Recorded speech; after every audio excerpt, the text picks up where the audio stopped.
Regardez les enregistrements de débats, souvent électriques, contradictoires ou adeptes.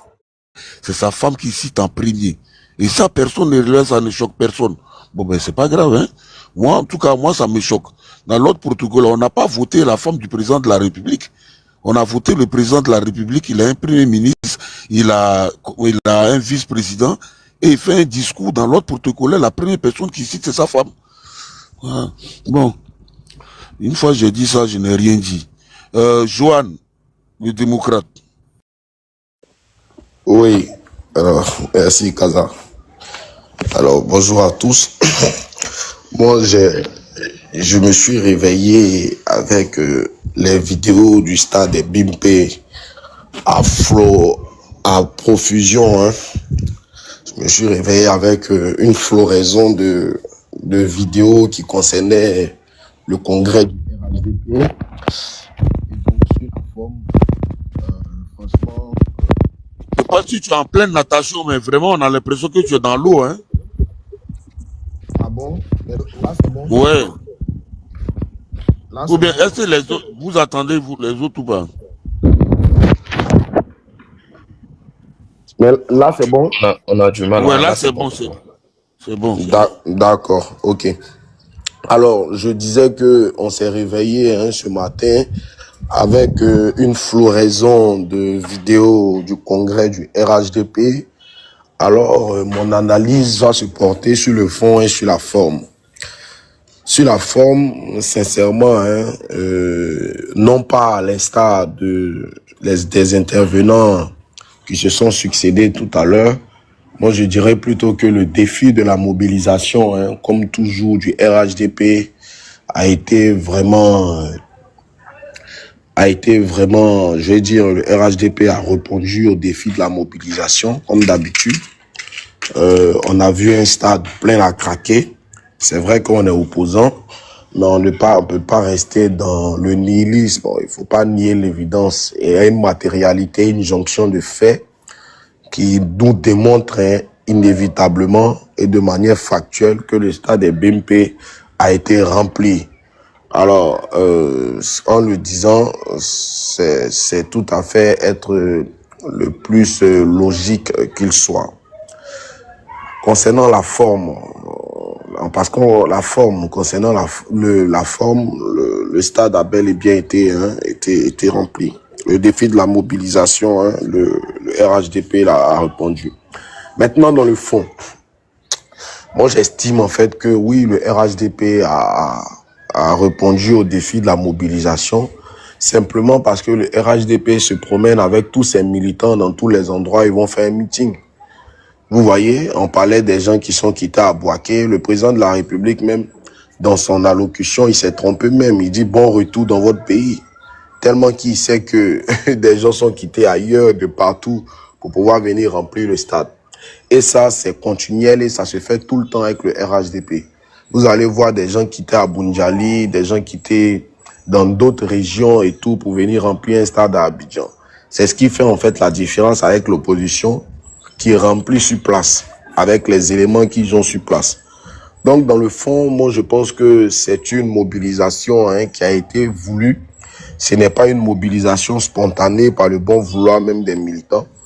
On s'en va, on cherche des gens par-ci et là pour chercher à remplir le stade, pour faire bonne impression, alors que dans le fond, les gens ne comprennent pas réellement pourquoi ils sont au stade. D'autres connaissent même pas quelle est la différence entre un congrès et une convention. Et ils veulent que le président donne son accord à... Ils veulent désigner le candidat du RHDP au congrès, alors que dans les tests, c'est à la convention. Donc, je pense que le président Ouattara a respecté les tests du RHDP. Et donc, il s'est porté candidat, ou du moins, il a accepté d'être président du RHDP. Mais quand vous regardez un peu tout le spectre autour du stade là, vous voyez bien évidemment que ce sont les mêmes militants du RHDP là, c'est même que vous avez vu au stade là, qui vont se promener partout s'il s'agit de faire un meeting à Niamey, à Bouaké, etc. Donc en réalité, ces gens-là ne sont pas majoritaires. Ils essaient de démontrer, hein, tant bien que mal, qu'ils sont nombreux. alors qu'en réalité, il n'en est rien. Mais c'est une analyse froide pour ma première prise de parole. Donc sur le fond, j'estime que le défi n'a pas été tellement, le défi n'a pas été tellement reluisant parce que ce sont des gens, hein, ce sont les mêmes gens qu'on débarque dans tous les meetings qui ont été. Et sur la forme, on a regardé, hein, on a vu tout ce que le stade était rempli. Alors, merci beaucoup pour la première prise de parole. Je viens à peine de me réveiller, hein. Donc, avec la prise de parole de certaines personnes, on pourra faire le débat. Merci. Bon, à l'aide des charges, hein, eux-mêmes ils l'ont reconnu sur plusieurs panels qu'ils ont affrété des bus. Je crois, on avait fait le calcul hier, j'étais sur un panel que je ne vais pas citer. On avait fait le calcul, c'était par région, vu le nombre de bus et le nombre de places dans les cars. Je crois que ça faisait 5000 personnes, un truc comme ça. Bon, c'est pas le chiffre exact. Sinon, eux-mêmes, ils l'ont annoncé, hein, qu'ils allaient affréter des cars, pour faire venir des gens de toute la Côte d'Ivoire pour leur permettre aussi à eux, pas forcément qu'aux gars d'Abidjan. C'est pour ça, ils avaient mis un veto même, pour les gars de Yopougon à Bobo, parce qu'à eux seuls, là, d'après eux, à eux seuls, ils pouvaient remplir le stade, mais ils ont leur donné un quota. Donc ça, sur ce plan-là, ils ont été vraiment transparents, ils ont communiqué là-dessus, ils ne sont pas cachés. Mais de toutes les façons, on va pas leur faire ce reproche, c'est des militants. Voilà, c'est des militants, qu'ils soient de Korogo, ou bien Kaza, il faut laisser nous, on oui. va défendre. Et si tu parles, ils vont dire tu es RHDP. Laisse, on va défendre. Non, S'il te non, plaît. non, Laisse, ici on va le défendre. modérateur, j'ai le droit quand Bon, même. vas-y. Voilà, Vas-y. voilà. Donc voilà, c'est des militants. Au contraire, bon voilà, si nous on peut mobiliser aussi et que les gens peuvent venir de Korogo, pourquoi pas. Ça c'est pas, on va pas leur faire ce reproche là. Voilà, c'est le parti au pouvoir, voilà, et donc ils ont la possibilité de mobiliser. Non, bon, c'est pas du jamais vu, hein. Gbagbo Laurent a fait pareil, remplissait les stades ici. C'est ce côté-là c'est ça que je suis pas d'accord avec eux. On dit on utilise les grands mots sans précédent, du jamais vu, non. On a déjà vu. Vous avez mobilisé, c'est vrai, mais on a déjà vu. Bon, alors c'est à 6 Ben après Dr Ibra. 6 Ben, tu es là? Ouais, je suis là. Vas-y, frère. Voilà, merci d'être un modo neutre. C'est important, même si par moment tu t'assumes, tu parles le nom et tu regardes un peu l'opposition. Bon, ça c'est bien. Bon, non, il est clair, hein, j'ai écouté. D'abord, je reviens d'abord sur le propos même de Kaza.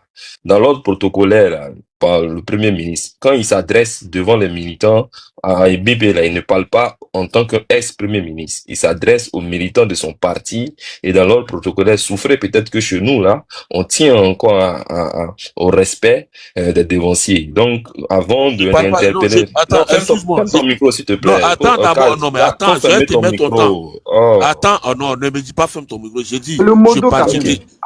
Aïe, je te dis, je ne parlais pas du Premier ministre. Voilà. Parce que quand tu veux dire des choses, il faut dire les choses comme j'ai dit. Ça a Je dit parlais Patrick du président. Hachi a parlé. Oui. Non, Patrick Hachi, lui, il a associé le bilan du président à la première dame. Et quand le président lui prend la parole là, dans l'autre protocole, la première personne qui cite dans sa parole, c'est son épouse. Voilà, c'est ce que j'ai dit. Voilà. D'accord. Donc, ok, oui, non, vas-y. C'est pareil, hein. Voilà. Maintenant, si tu veux, je reviens encore sur mes propos. Je t'ai dit, même le président de la République, lorsqu'il rentre dans l'enceinte du stade, BP, Alassane Ouattara, il n'est plus président de la République. Il s'adresse pas devant ses militants et devant son parti politique en tant que président de la République de Côte d'Ivoire. Là, il était président du parti. Il s'adressait à ses militants et il était en train de parler et sympathiser avec non seulement ceux qui militent au sein de son parti. Donc, quand il prend l'ordre protocolaire et qu'il s'adresse et que s'il, pour toi, il tient d'abord à féliciter la première dame en la citant en première, il n'y a pas de problème. Ça, sur nous, il y a pas de problème en cela. Il ne va jamais le faire lorsqu'il sera en train de porter un discours au devant ou aux yeux de la nation. Donc, ça, c'était pour te recadrer là-bas. Donc, ça, c'est vraiment quelque chose que j'ai pas compris pourquoi tu es allé dans ce sens-là. Il parlait devant ses militants. Maintenant, quand j'ai écouté l'autre frère qui disait que au sein du Congrès, le ministre Patrick Achi a imploré Allah et il a cité les noms de tous dans nos différentes ethnies, le nom de notre Seigneur. Et lui, il ne savait pas pourquoi on devrait implorer Allah pour demander la candidature du président Alassane Ouattara. Mais non, moi, je pense qu'il a fait preuve de mauvaise foi.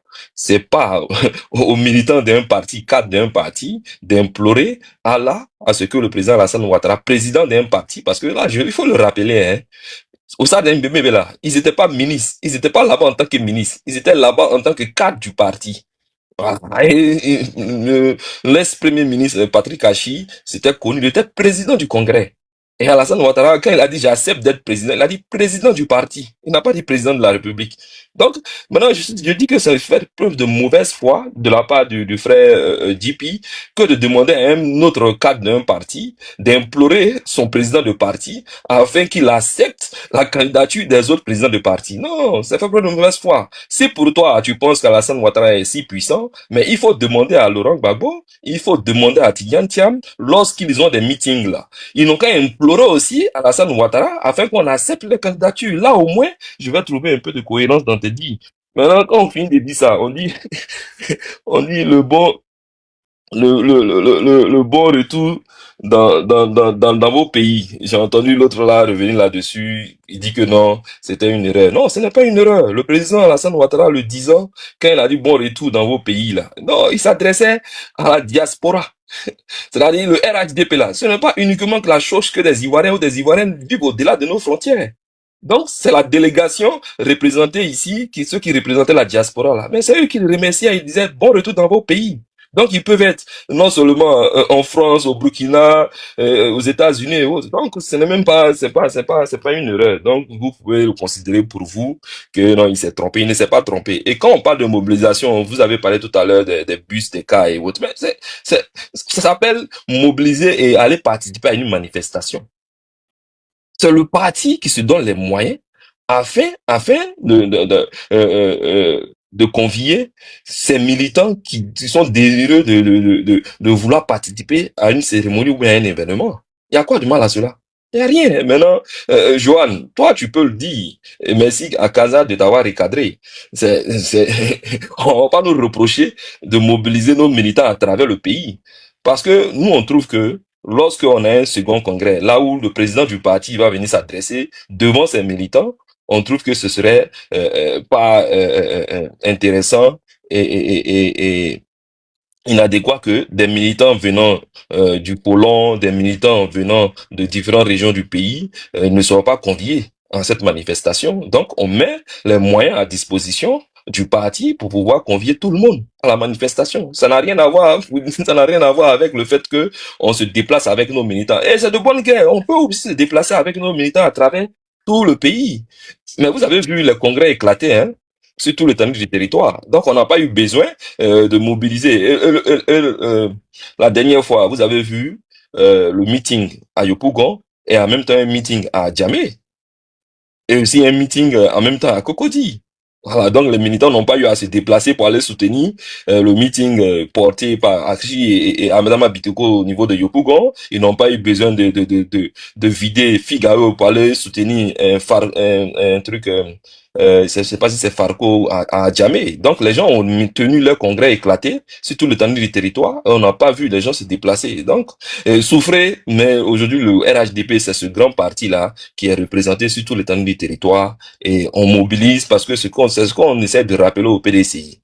La politique, c'est le terrain et force est de constater que Essaie de chuter en une minute, pardon. voilà, donc je chute en une minute, Kaza. Force est de constater que le PDCI, CAP et autres, ils peinent vraiment à mobiliser.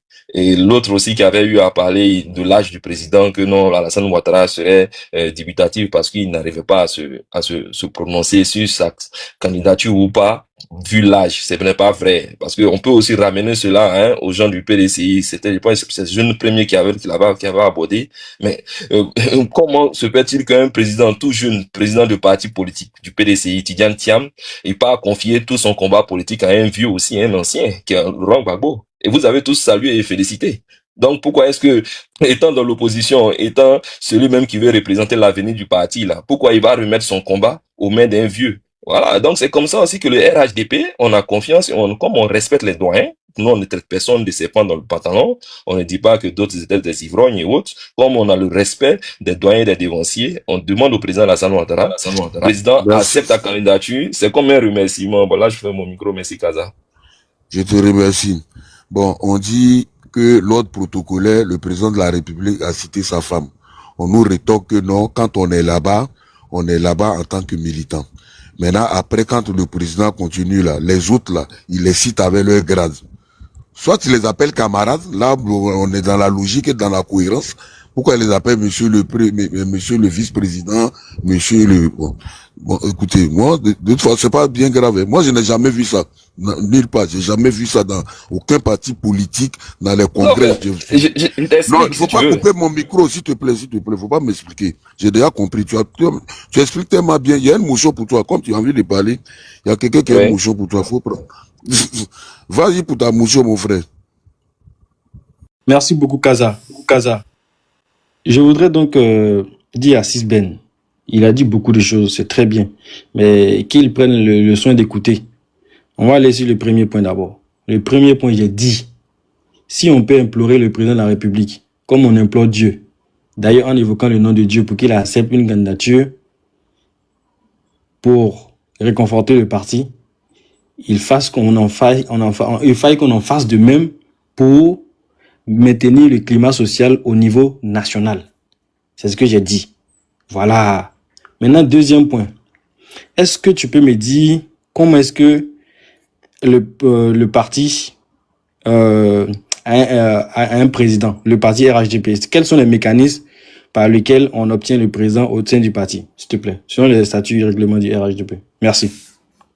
Non, ce n'est pas vrai. C'est pas ce que tu as dit, jeune premier. Tu as dit ici, j'ai écouté, on était là, tout le monde a écouté le panel. Tu as dit, si on implore Allah pour que le président accepte d'être candidat du parti, on pourrait aussi implorer Allah et demander à Alassane Ouattara d'accepter la candidature de tout le monde. C'est ce que tu as dit. Tu es venu, faut pas changer les trucs. On est sur un panel, soit tu assumes ou soit tu laisses et puis on passe là-dessus. Maintenant, moi, je t'ai rétorqué, je t'ai dit, c'est faire preuve de mauvaise foi que lorsque les gens se rencontrent au sein de leur parti, ils mènent leur congrès, ils viennent s'adresser non seulement au président de leur parti et l'instant de leur parti, c'est faire preuve de mauvaise foi que il n'est pas à implorer Allah pour demander que le président du parti accepte d'être candidat de leur parti et de porter les couleurs de leur parti.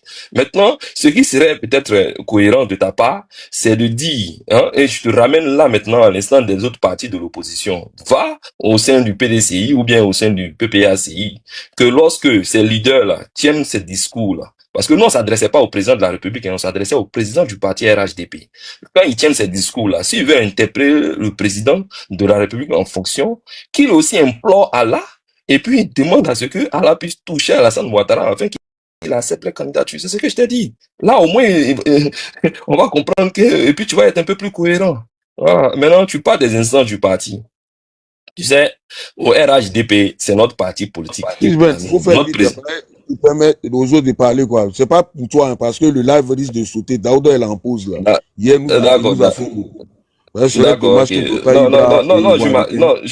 Je m'arrête là même, je m'arrête là. Donc, Oui, mais Kaza, mets-toi en grand, Puis la question, faut répondre. Nous, si Kaza dit des trucs, faut répondre à la question. Le mécanisme d'obtention du président du parti, là, c'est comment? Faut pas fuir la question.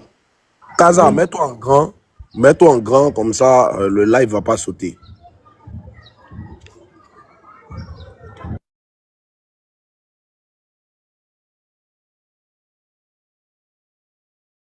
Vas-y, Sisben. On m'entend? oui, alors oui, Kaza, oui, non, il faut poursuivre, il faut passer la parole aux autres, ils vont passer la parole. Il faut permettre à tout le monde. Voilà. Parce que, mais je t'ai dit, la présidente du parti, c'est, voilà, la présidente du parti, voilà, relève du parti, des instances du parti. Voilà, rentrer dans les détails, c'est qu'on va aller dans un monologue, parler que du RHDP. Docteur Ibra, vas-y. Voilà. Ok, bien, j'ai écouté beaucoup, mais je vais répondre à la question du monsieur. Sisben, c'est une question assez simple, hein, mais je vais répondre après. Je vais donner mes impressions après le brillant discours du président Alassane Ouattara, donc le docteur Alassane Ouattara.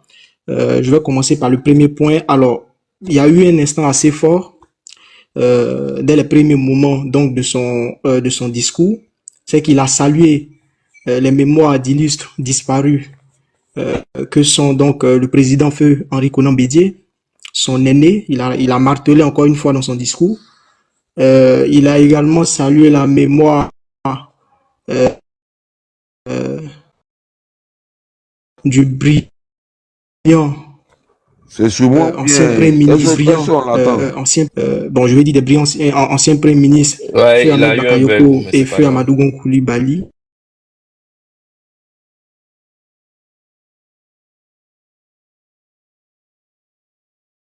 Donc, Il faut le faire bien. Hein? Oh non, on c'est t'entend bon, on pas. m'entend, c'est bon. Ibra, on t'entend pas. C'est bon. Non, il faut reprendre tout. Je sais pas si on m'entend, Tu as hein. un Il faut problème, tu as un reprendre problème de tout. réseau. Voilà. Je vais reprendre ton temps. Il faut reprendre tout parce qu'on n'entend pas. Reprends tout. Reprends depuis le début. Tu m'entends, Ibra? Ibra, on t'entend pas, hein, si tu nous entends.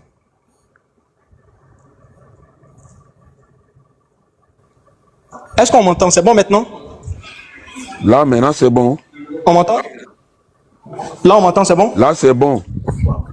Oui. Ok, ça marche. Alors, voilà. Donc, je vais, désolé, hein, Kaza, du coup, je vais reprendre si tu me permets, puisqu'on m'entend, puisque je suis audible, c'est bon? Oui, reprends, je vais te remettre ton Ok, temps à zéro maintenant. ok, ça marche.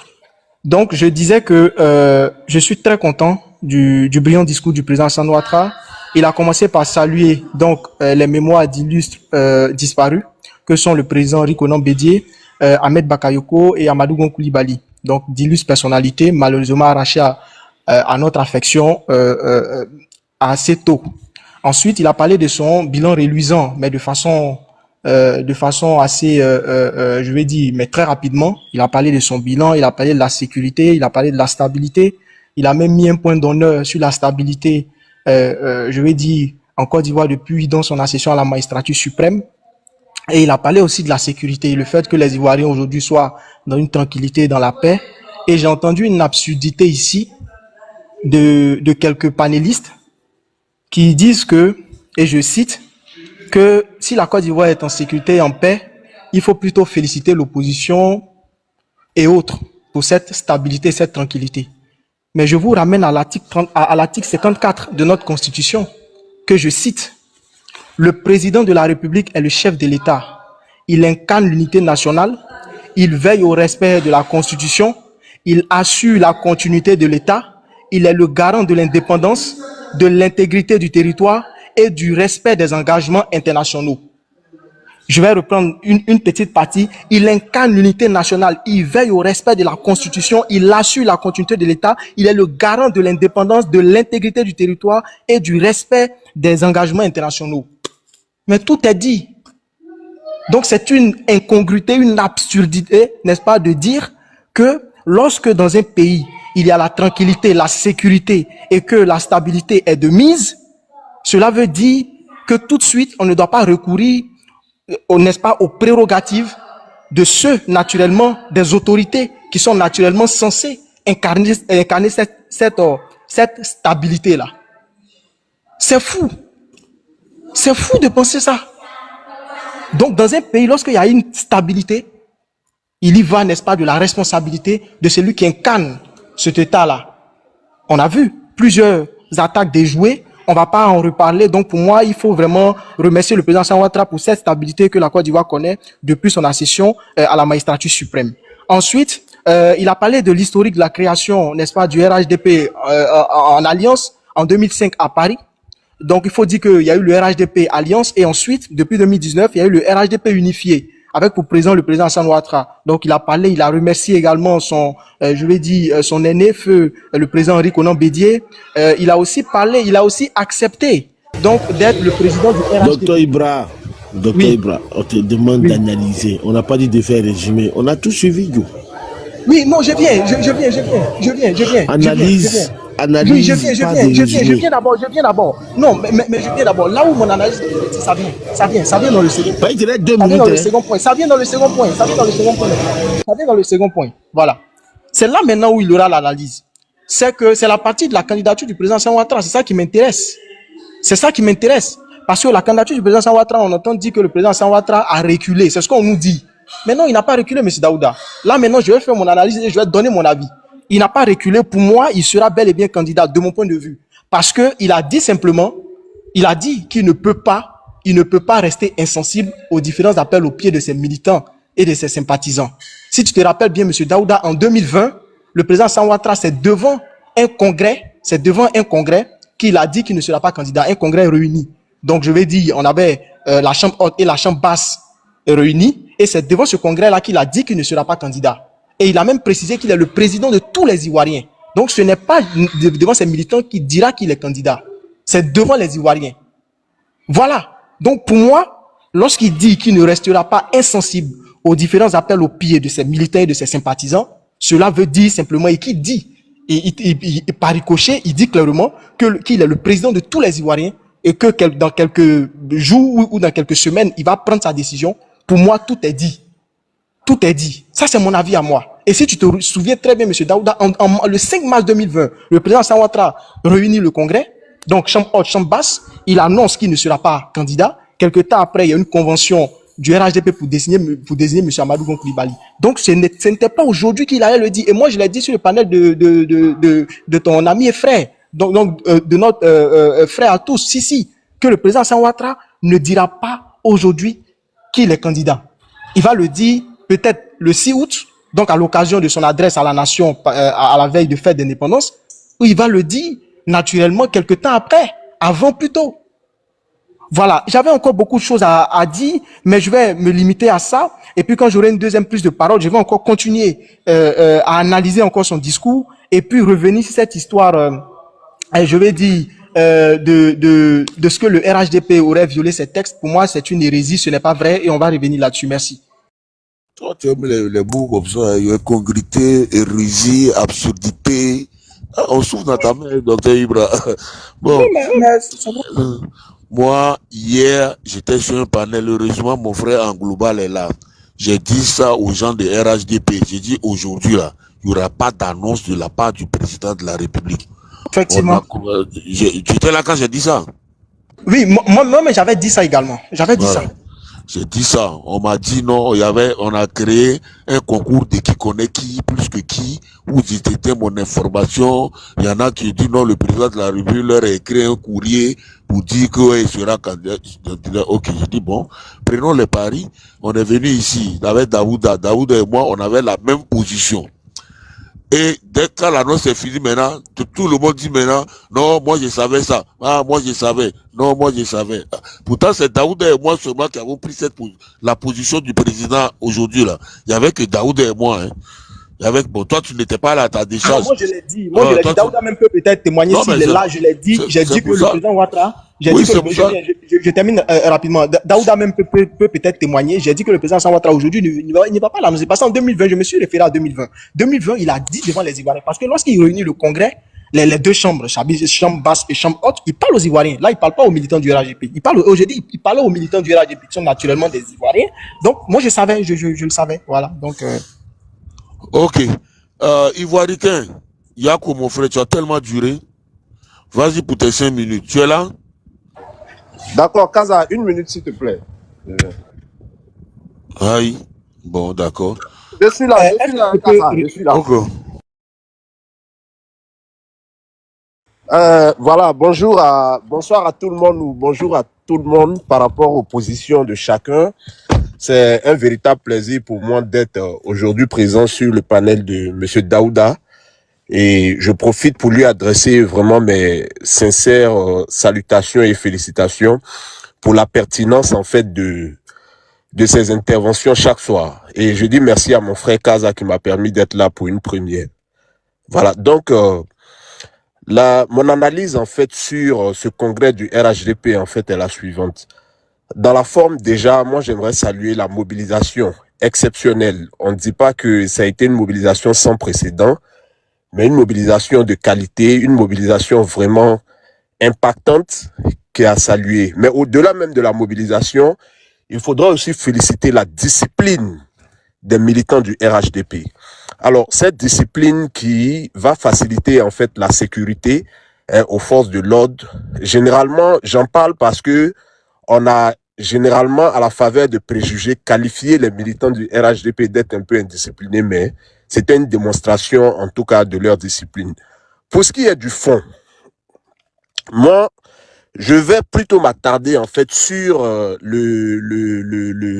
l'aspect sécuritaire que le président Alassane Ouattara a évoqué. Mais voyez-vous, c'est vrai que le président Ouattara était en face des militants du RHDP, mais il a parlé en fait de la paix. La paix, pour moi, qui est le plus grand acquis pour le peuple ivoirien.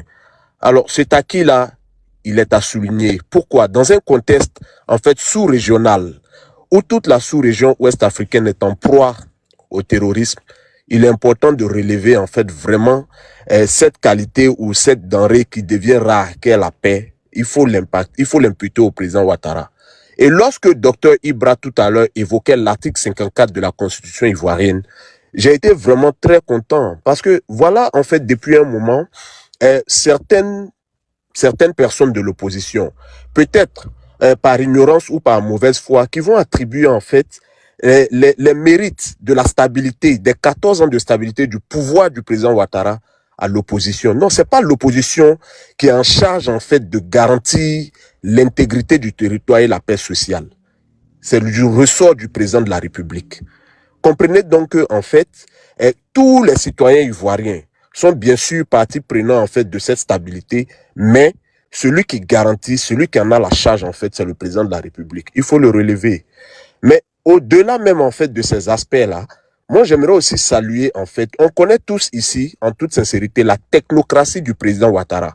Mais moi personnellement, je découvre de jour en jour son ingéniosité politique. Je découvre sa maturité. Je découvre en fait son habileté en termes de politique. Voyez-vous, la plupart de ces associations de l'opposition en fait attendent justement rien que la prononciation de la candidature ou pas du président Ouattara pour pouvoir orienter leur stratégie de réponse ou de lutte. Mais ces personnes-là devront encore attendre. Parce qu'en réalité, c'est le président Ouattara qui est le maître du jeu. C'est lui qui donne le tempo. Et c'est ce que nous constatons en réalité. Mais en même temps, ça montre encore dans son habileté politique, en fait, sa maîtrise des tests de son parti, qui est le RHDP. Sans vouloir écorcher Kaza, j'aimerais dire que la maîtrise des tests d'un parti politique n'est plus l'apanage, en fait, de tous ceux qui veulent être président de parti aujourd'hui. Et les exemples sont légion. Hein. Voilà. Mais en même temps, cette fête, la convergence des militants de l'extérieur, ainsi que ceux de l'intérieur vers la Côte d'Ivoire et vers le stade de Bimpe démontre en fait la bonne vitalité des relations entre les autorités du RHDP. Ce qui n'est pas forcément le cas pour les gens de l'opposition. C'était une fête, vous comprenez. Au lendemain de certains congrès, on a vu des démissions des conseillers, de présidents de partis politiques. Mais voyez-vous, au lendemain du congrès du RHDP, ça sera en fait que des félicitations, que la fête. C'est ce qui démontre en fait que les militants ou les responsables en fait du RHDP sont en parfaite harmonie. Bon, pour chuter là, moi j'aimerais quand même dire que le RHDP vient de faire une démonstration de force. Pas seulement par la masse, hein, mais par le message qui a été véhiculé à travers ce congrès, qui a été mené de bout en bout, hein, des mains de maître, par le président Patrick Hachi, qui est vraiment à féliciter. Sincèrement, je le dis. Voilà, je chute là pour ma prochaine prise de parole. Merci à tous de m'avoir écouté. Merci à toi. Avant de repasser la parole pour un deuxième tour, je voudrais poser une question à Dr Ibrahim. Je ne sais pas si c'est moi qui ai mal écouté, décidément. Hein. La création du RHDP, là, il avait dit à Accra, non, bien j'ai mal entendu. 2005 à Accra. Bon, il a dit qu'ils sont passés. Bon, peut-être que j'ai pas bien entendu, mais là, j'ai cru entendre, mais sous réserve, qu'ils sont passés par Accra et la conclusion s'est faite à Paris. Non, il n'a pas parlé de Paris, il a dit juste Accra. Non, il a dit Accra 2005. Il a dit Accra 2005. Non, je sais que, bon, moi, ce que je sais, c'est qu'on a tous été, on est contemporains de l'histoire. La conclusion des accords de la création du RHDP Alliance s'est faite à Paris. Ça, c'est ce que je sais.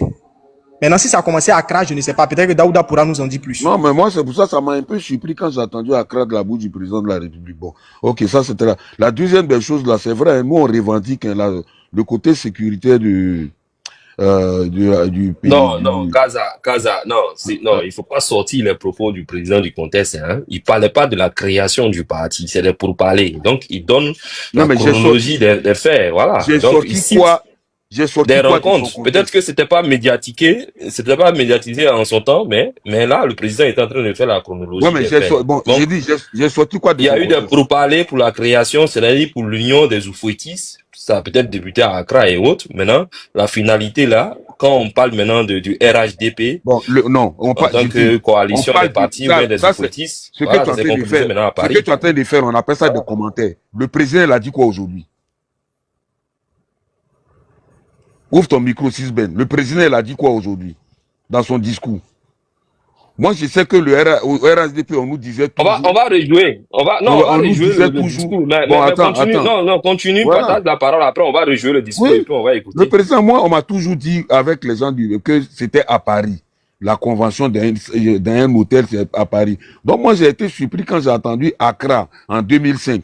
Donc, je pose la question à Dr. Eba, tu me dis, je sors les choses dans son contexte. Non, Il a dit Accra. Doyen Kaza, peut-être que les discussions ont commencé, ont débuté à Paris. Voilà. Et naturellement, les conclusions se sont faites au niveau de Paris. Voilà. Oui, ça, je peux comprendre, mais Veli me dit, je sors les trucs dans son contexte. Je sors quoi dans son contexte? Maintenant, pour la sécurité, là, j'ai dit, nous, on revendique.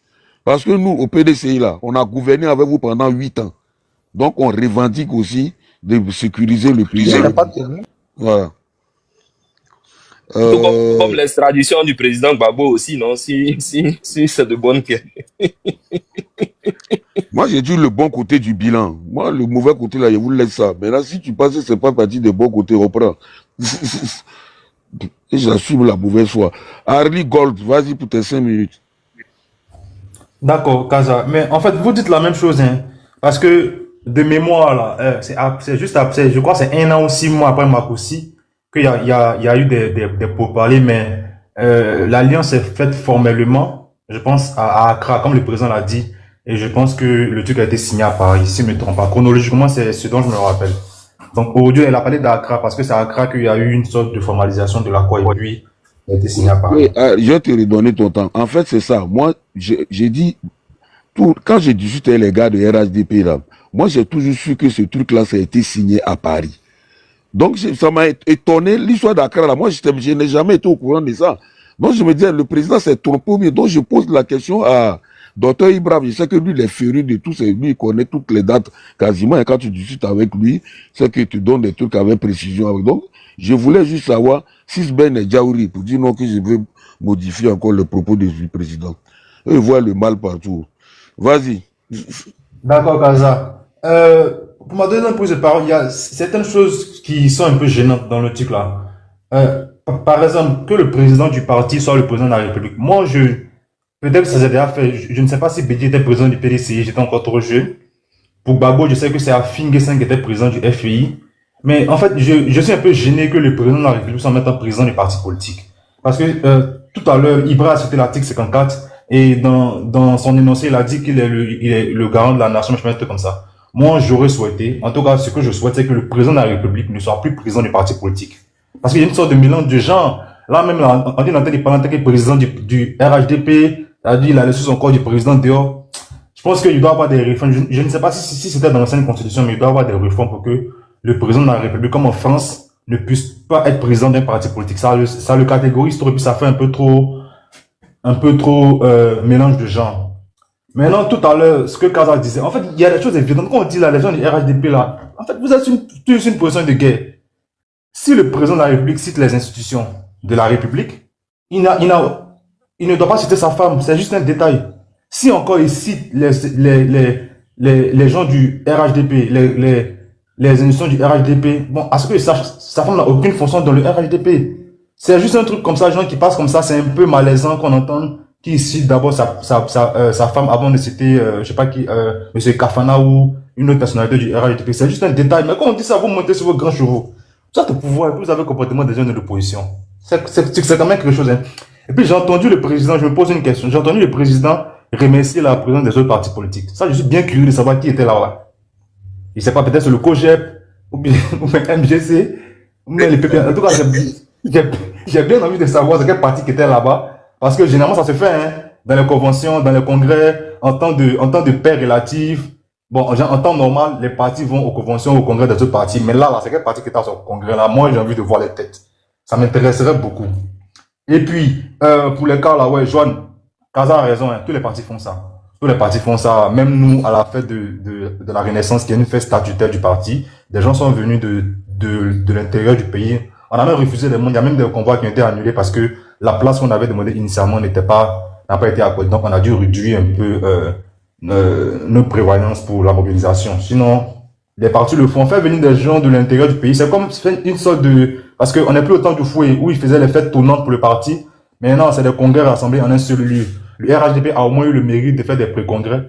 Donc, je pense que tout le pays a pu participer et de telle sorte que Ebimpe était l'apothéose, la fête finale. Donc, que tout le pays soit convoyé à Ebimpe, c'est une bonne chose. Il n'y a pas de grand chose à dire là-dessus. Moi, je n'y vois aucun inconvénient. Par contre, où j'ai envie de fouiller la petite bête, c'est par rapport aux dépenses. Parce qu'au RHDP, il y a toujours un mélange de gens. Il faut voir comment tout ça s'était financé. Encore le stade a été couvert. On ne sait pas s'il y aura comment ça va se passer. Maintenant, j'ai une question pour tout le panel. Je n'ai pas entendu Big Togo être cité par le président de la République, ou j'ai mal entendu. Il n'a pas cité Big Togo. Autant qu'il n'a pas cité Kandia, il n'a pas cité Big Togo, j'ai mal entendu. Donc dites-moi, parce que il y a l'impression qu'il y a une sorte de friction entre Big Togo et les autres cadres. J'ai pas entendu le nom de Big Togo. Il est quand même président de l'Assemblée nationale. J'ai pas entendu son nom. C'est des questionnements qui peuvent augurer d'une fracture au sein du parti au pouvoir. Maintenant, tout à l'heure, il y a Jeune Premier qui parlait de ça et je vais revenir là-dessus. Le président de la République, en 2020, il a dit que c'était un sacrifice. D'ailleurs, il y a beaucoup de mal avec ce mot sacrifice-là. Gouverner ou dessiner la Côte d'Ivoire, c'est pas un sacrifice. C'est un honneur. Donc, personne ne se sacrifie pour gouverner le pays. Même Laurent Gbagbo peut pas dire qu'il se sacrifie. Dire que tu te sacrifies, c'est comme si ça dit que toi, franchement, j'ai du mal avec le mot sacrifice là. Présider ou dessiner de tous les Ivoiriens là, c'est un honneur, une immense gratitude. Donc, un peu le mot sacrifice, franchement, je ne trouve pas la pertinence du mot. Et donc, j'ai envie de voir quelle contention grammaticale ou même de vocabulaire le président va faire pour le 4e mandat là. Parce que là, c'est un sacrifice. On ne se sacrifie pas 2 fois. Donc, je veux voir ce qu'il va dire, parce que moi, c'est qu'il va remplir. Donc, j'ai bien envie de savoir ce qu'il va dire. Il va dire que non. Voilà, j'ai envie de voir les éléments de langage qu'il va employer. Maintenant, je veux finir avec mon temps est fini même. Je vais finir avec l'aspect sécuritaire. Souvent, j'entends les gens du RHDP dire que non, voter à dos, c'est la paix, la stabilité. J'entends ce vocable-là sur deux façons qui garantit la paix et la sécurité. Mais en même temps, c'est dangereux. Ça veut dire que si Ado n'est pas au pouvoir, la Côte d'Ivoire n'a pas la stabilité. Parce qu'une fois, j'ai entendu Tibis Kofi le dire et franchement, ça a réveillé ma réflexion. Est-ce ça dit que s'il n'est pas président, notre pays n'aura pas de paix? C'est une question qu'on peut se poser légitimement parce que vous évoquez toujours la paix, la stabilité, tout et tout. Est-ce qu'un seul homme garantit la stabilité d'un pays ou la paix? On peut le dire, mais on peut aussi se dire que s'il n'est pas là, est-ce que le pays sera en paix? Est-ce que si son parti n'est pas au pouvoir, est-ce que le pays sera en paix? Quand on voit que d'autres militants du RHDP, Chine a dit que ce pouvoir c'est pour nous, on le rend en 2050. Il y a ces interrogations-là que je pose sur le panel et j'aimerais des réponses par rapport à Big Togo et par rapport à l'aspect sécurité. Merci beaucoup, Kaza. Merci à toi. 2 choses et puis après j'ai passé la parole à... Quoi ça? Je voulais faire une précision. Bon, vas-y. À son tour de parole, on est là, on attend aussi. Après 2 fois la parole. Non, mais ce n'est pas à vous d'interagir. C'est le modérateur, non, écoutez, s'il vous plaît. Non, je viens, Kaza, s'il te plaît. Je suis un débatteur, au même titre que vous. Je demande une motion. Si c'est refusé, il revient au modérateur de me dire que c'est refusé, je ferme mon micro. Ce n'est pas à vous, débatteur, de dire au modérateur, de faire injonction au modérateur de refuser ma motion. Vous n'en avez pas la qualité. Voilà, donc si le modérateur refuse, je ferme mon micro, puisque je suis respectueux dans les débats. Donc, monsieur Kaza, je souhaiterais avoir une motion, s'il vous plaît. Attends, docteur Ibra, jeune premier. Très bien, je ferme mon micro. Donc, ce n'est pas les autres, ce n'est pas aux autres de me faire. Voilà, merci. Non, mais tu as raison. Kaza, dis-lui qu'on est respectueux. S'il vous plaît. Jeune premier, tu vois, moi, c'est ce que je trouve pas souvent bien chez toi. Quand les gens sont en train de parler, et tu as cette habitude-là, quand le temps passe, tu mets en bas son temps. Après, quand toi, tu dépasses le temps, il n'y a pas de problème. Tu as demandé une motion tout à l'heure, je t'ai donné une motion. Docteur Ibra demande une motion, toi, tu mets en bas, il faut attendre. Pourquoi? Il faut pas faire ça, mon gars. Docteur Ibra, prends ta motion. Très bien. Donc, il revient au modérateur de dire qui doit prendre la parole ou pas. Ce n'est pas au débatteur. Merci. En fait, je voudrais dire au frère Harry Gold, bon, je crois que c'est mon ami et frère Boloy, que j'apprécie personnellement, bon, particulièrement, il n'y a pas de problème, il n'y a pas d'animosité. Alors, le fait qu'il n'ait pas cité, bon, je n'ai pas fait la remarque, mais le fait qu'il n'ait pas cité, selon vous, le président de l'Assemblée nationale, pour moi, il n'y a pas le fait à la demeure. Il n'a pas non plus cité M. Aka Aoulé, qui n'est pas des moindres en ce qui concerne les cas du RHDP, qui, je rappelle, est le président du CESEC. Les exemples sont légion. Donc, pour moi, il n'y a pas le fait à la demeure. C'est ce que j'avais voulu dire. Non, Non, non, je vais faire une précision, Kaza. Attends, s'il te plaît. Tout à l'heure, il y a une dame qui était sur le panel, là, elle s'y connaît un peu, hein, dans ces genres d'histoire-là. Elle dit, et puis moi, je crois que son explication est entendable, hein. Quand il y a des institutions, quand il y a plusieurs, dans une réunion, et qu'on veut faire un discours, que tous les membres des institutions, comme président de l'Assemblée nationale, président du Sénat, on dit tout simplement, le président va dire tout simplement, mesdames et messieurs, les présidents des institutions. Voilà. Donc, voilà. Non, mais déjà, Kaza, ce qui a lieu de préciser même là, c'est que, comme le président de l'Assemblée nationale, Adama Bitogo, et la Péré nationale, Kandia Kamara, président du Sénat, ils ne sont pas membres, hein, de la mobilisation actuellement, du RHDP pour l'élection d'octobre 2025. Ils ne sont pas dans les instances de mobilisation. Et vous avez vu, lorsqu'on était en train de faire le congrès hier, sur l'esplanade qui fait sur la route de l'aéroport, je sais pas comment les gens appellent, mais là-bas vous avez vu que ils ont cité les personnes qui étaient membres et qui faisaient partie de la mobilisation. Donc on n'a pas vu sur l'esplanade Adama Bitogo, on n'a pas entendu le nom de Kandia Kamara. Donc pourquoi revenir ici nous dire pourquoi on les a pas cités, il devrait avoir peut-être une fronde ou bien des problèmes. Ce n'est pas vrai. Donc là, il faut le rappeler encore, Alassane Ouattara s'adressait déjà à ses partis. Le président Alassane Ouattara, pardon. Oui, bon, le président du parti RHDP s'adressait d'abord à ses militants. Quand vous allez vous trouver dans votre parti là-bas, là, tu peux l'appeler et à son bureau politique. Donc, les gens qui ne sont pas nominés, les gens qui n'ont pas de responsabilité pour l'élection d'octobre 2025 souffraient qu'ils ne les citent pas. Parce que c'était pas une adresse à la nation. C'est ce que j'avais voulu préciser. Ok, merci beaucoup. Boloy, tout à l'heure, là, tu as parlé du coup, voilà, de sacrifice. Moi, j'aimerais savoir, hein, quand M. Tidiatia m'avait dit non, j'ai laissé la nationalité française, j'avais fait un sacrifice. On a fait panel 15 jours là-dessus. Aujourd'hui, l'ex-premier ministre Patrick Hachi a dit que le président Ouattara s'est sacrifié pour laisser tout à Washington là-bas, alors qu'il pouvait avoir une vie paisible avec sa famille. Il a dit, hein, il avait une vie paisible avec sa famille pour venir se sacrifier ici. Ça, là, on n'a rien à redire là-dessus. Pourtant, moi, j'avais donné ça comme exemple. Moi, j'ai trouvé que c'était un sacrifice, effectivement.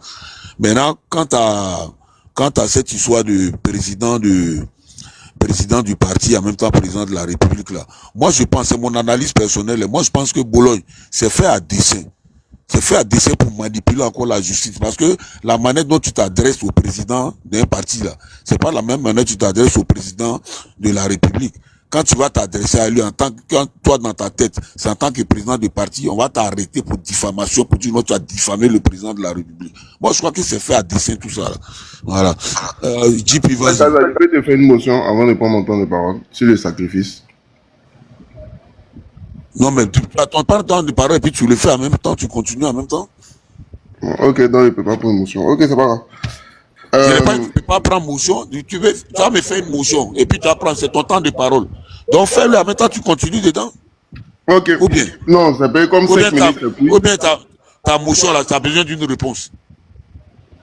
Non. Ah, donc fais la motion puis tu prends. Ok, la motion rapidement. Moi, je pense que quand tu es déjà président de la République, là, et puis tu veux rempiler, là, on parle pas de sacrifice, parce que tu es déjà président, donc tu ne laisses rien, en réalité. Alors que quand tu n'es pas président, tu laisses quelque chose pour aller prendre quelque chose de nouveau. C'est dans ce cadre-là qu'on parle de sacrifice. Ok, merci. Prends ton temps de parole. Donc, bon, pour mon temps de parole, il y a, je pense que c'était Dr Ibrahim, qui nous a lu un article de la Constitution où il nous disait que le président de la République, il est le, bon, je paraphrase un peu, hein, il est le garant de la sécurité de l'État, de la sécurité nationale et des engagements internationaux.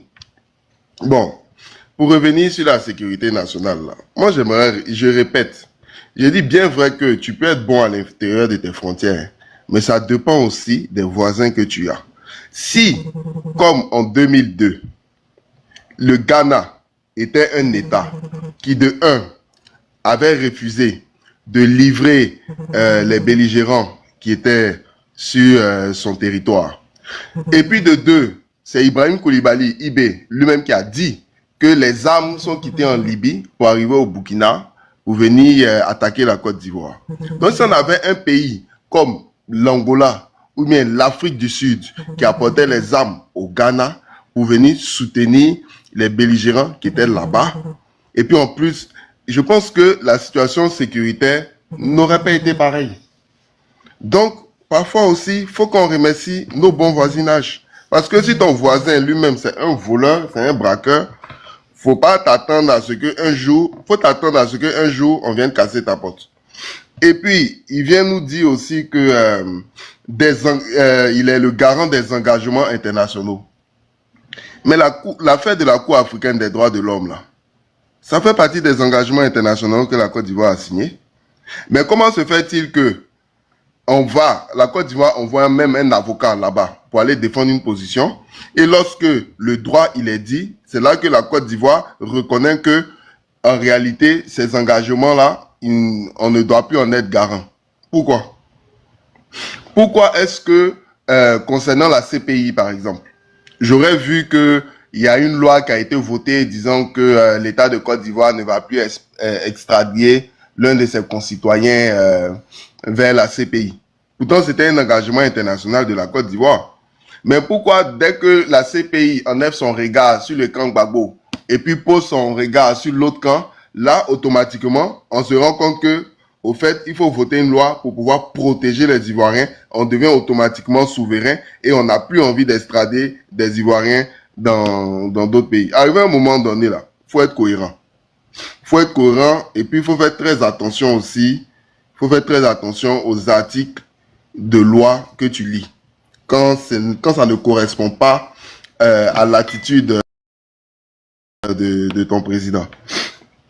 Et puis, quand le président parlait, il a dit oui, il veut des élections apaisées, libres et transparentes. Mais je me suis posé la question de savoir, mais où est l'aspect inclusif dedans?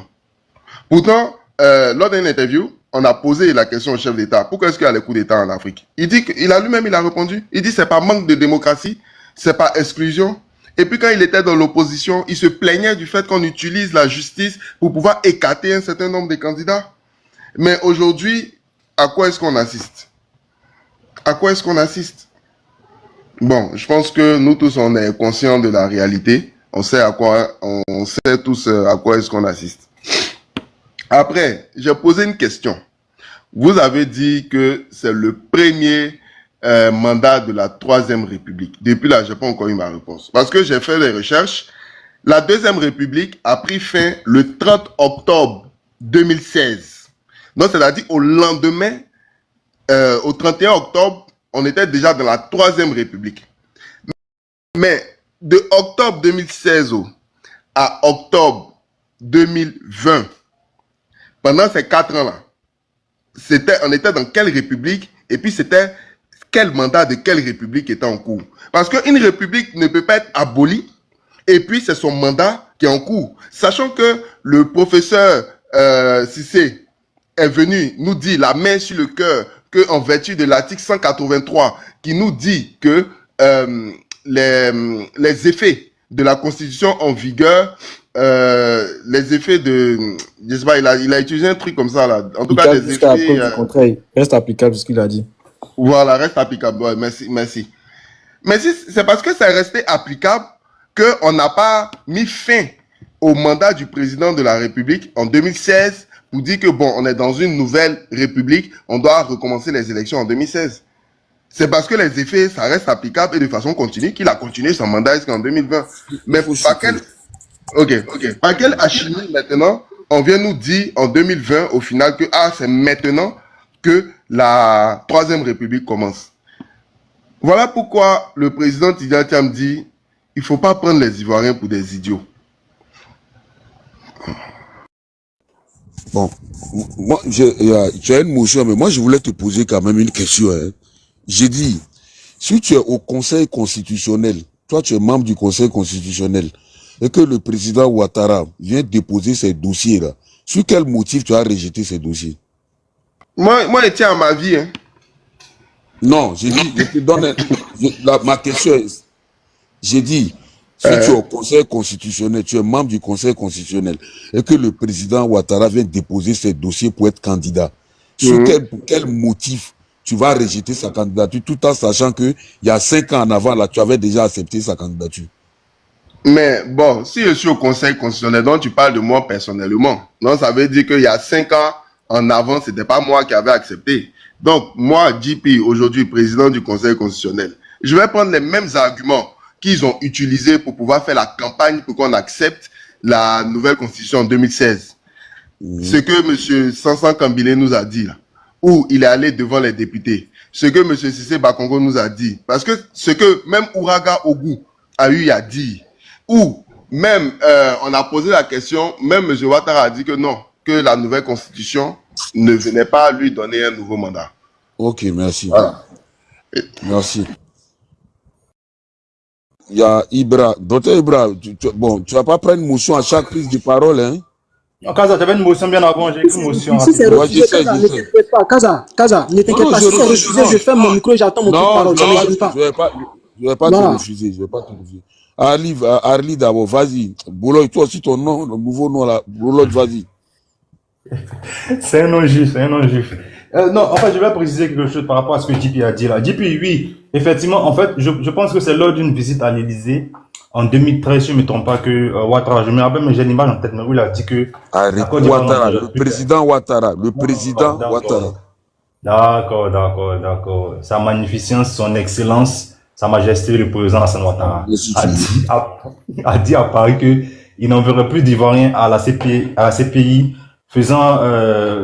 pensant à Simone Gbagbo qui avait aussi été demandé à la CPI. Donc, je pense que le truc de la CPI, ça n'a pas commencé quand la CPI a voulu s'intéresser à eux. Par contre, là où c'est assez bizarre de la part du RHDP, je ne pense pas, j'ai pas d'informations. Dr Ibra qui est assez pointu sur ces choses-là pourra nous éclaircir. Mais je ne pense pas que une loi a été votée. Mais en fait, ce qui est perfide de la part du RHDP... Ne t'inquiète pas, je vais préciser après, vas-y.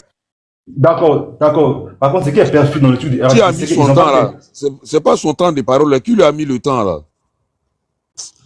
Vas-y, finis. Par contre, ce qui est perfide avec le RHDP, c'est que vous envoyez quelqu'un à la CPI pour des faits de la crise post-électorale et vous organisez 5% de contamination. C'est ce qui est un peu bizarre. Maintenant, je vais dire à JP, il faut laisser 2010, même 2020, tout ça. C'est maintenant que ça va se faire et on verra. Donc, moi, je veux même plus qu'on parle de leur troisième mandat qui, pour moi, n'est pas bon là. On va jouer au quatrième mandat. Et pour répondre à Kaza, je pense que la dame qu'ils ont mis là-bas, là, c'est une de leurs dames et c'est assez problématique en Côte d'Ivoire, l'indépendance de la justice, que le président de la République soit maintenant le président du Conseil supérieur de la magistrature. Je pense qu'il faut une réforme pour changer ça. C'est pas très équitable en termes d'équilibre des pouvoirs. Merci beaucoup. Maintenant, Kaza, s'il te plaît, je vais te faire une motion rapidement. Je vais te demander aussi, en 2020 là, et en 2010 là, c'est sur quelle base le même Conseil constitutionnel est revenu pour dire que c'est Ouattara, M. Ouattara qui a gagné les élections? Comme tu as posé la question à JP. Merci. J'ai pas compris. Réponds à la question, s'il te plaît. Tu as demandé à JP que comme le Conseil constitutionnel a entériné la candidature du président Ouattara en 2015, sur quelle base ce conseil-là va-t-il s'appuyer pour pouvoir le déclarer inéligible en 2025? Et donc moi, je te retourne aussi la question. Sur quelle base le Conseil constitutionnel s'est appuyé en 2010 pour dire que c'est plus Gbagbo qui a gagné, mais c'est Ouattara qui a gagné? Merci. Non, mais tu rigoles parce que tu connais ma réponse. Moi, je vous ai dit que ce qui s'est passé en 2010 là, moi, je ne commande pas ça parce que j'étais associé au RDR à l'époque. Donc, je ne vais pas venir me dédire ici. pour moi, c'est le RH, le président Ouattara qui a gagné les élections. Point. Voilà, parce que on était associés. Donc, permets-moi de ne pas te répondre, de ne pas répondre à cette question-là. Pas que je fuis la question, mais c'est une question de cohérence. Voilà, je vais pas venir me dédier moi-même. Voilà. Docteur Ibra, vas-y. Ok, moi, je vais juste prendre une Hey, minute. Kaza, c'est moi, c'est à mon tour de Effectivement, parole, Kaza. donc, il y a une motion qui m'a été accordée, monsieur. Ah, d'accord, ok. Alors, en fait, effectivement, merci au frère Boloy. Par contre, il s'est un peu trompé de date.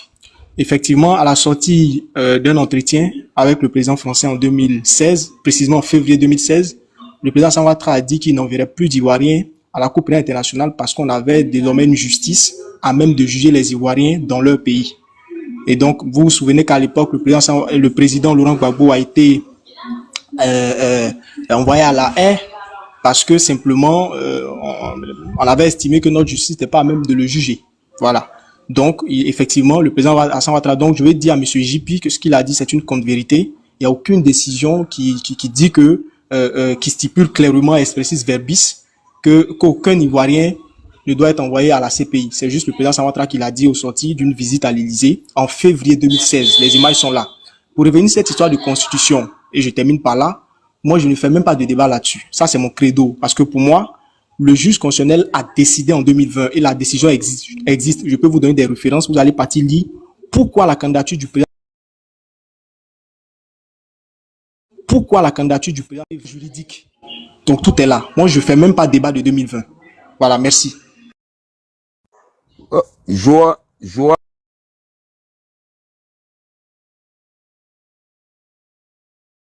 de démocratie. Vas-y, Alors, mon frère. Vas-y, mon frère. Alors, Faut plus jamais me poser quelque chose sur 2010, mon ami. Donc, Kaza. Kaza, faut pas prêter le flanc à ceux qui Oui. disent que tu es RHDP. Hein. Excuse-moi, mais je pense que je devais prendre la parole avant Joanne. Dans l'ordre. Jeune Ah, premier, oui. jeune premier, tu la prendras après, bon, il n'y a pas de problème. C'est Dans la l'autre, même. c'était moi, quoi. Voilà. Il n'y a pas de problème. Tu as fait assez de motions. C'est pas grave. Laisse, Joanne va prendre la parole. Alors, Après lui, c'est toi. moi, je vais commencer par dire que quand on se dit être discipliné, qu'on veut être du côté de la discipline, normalement, la logique voudrait qu'on n'ouvre pas son micro pour dire motion et qu'on écrive dans les commentaires motion.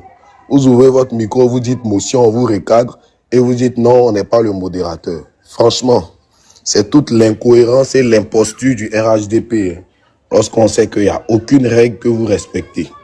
Alors, j'ai entendu quelqu'un tout à l'heure dire que le juge constitutionnel a décidé, et le juge constitutionnel a décidé. En fait, ça, c'est la pure hérésie, la pure foubérie et le plus grand simulacre que le RHDP peut orchestrer. C'est-à-dire, c'est une caricature juridique, un simulacre juridique. On appelle ça du poltronisme juridique. Parce que quand vous allez leur poser la même question pour 2010, ils vont dire oh non, mais le juge a décidé sur la base de quoi? Mais pourtant, en 2020, ils vous disent que le juge constitutionnel a décidé. Vous voyez un peu? C'est de la fouberie, c'est l'imposture.